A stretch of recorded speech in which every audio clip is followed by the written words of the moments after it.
Thanks for checking out my 5th presentation on basic accounting in alignment with the chapters in my book, Accounting 101, Easy Accounting and Bookkeeping for Beginners, using the chart of accounting. This session presents an overview of concepts presented in Chapter 4, Elements of the Balance Sheet.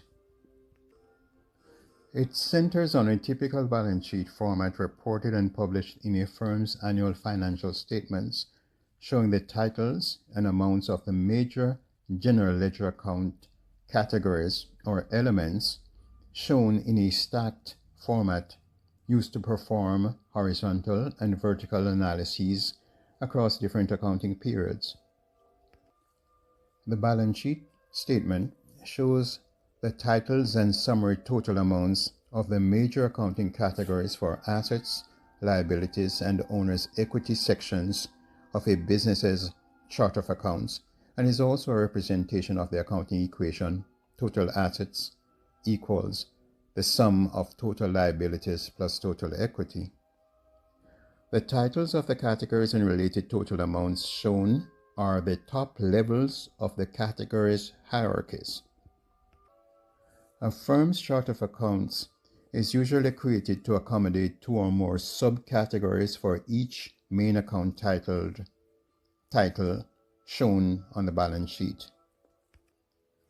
Categories in the balance sheet are shown in the order of most liquid, that is, the ease of conversion to cash, to the least liquid. Assets are subdivided into current assets, long-term or fixed assets, and intangibles.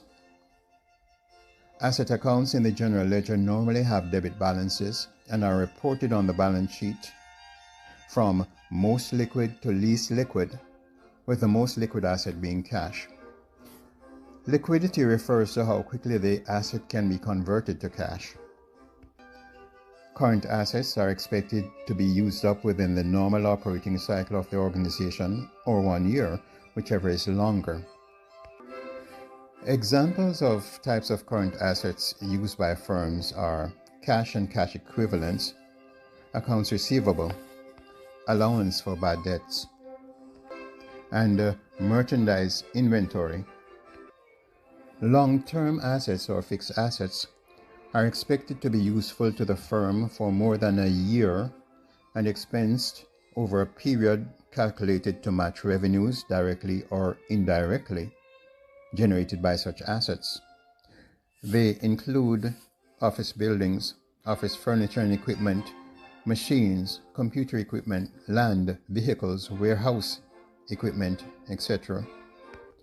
Fixed assets are required to support the operations of the business over an extended period of time, a year or more.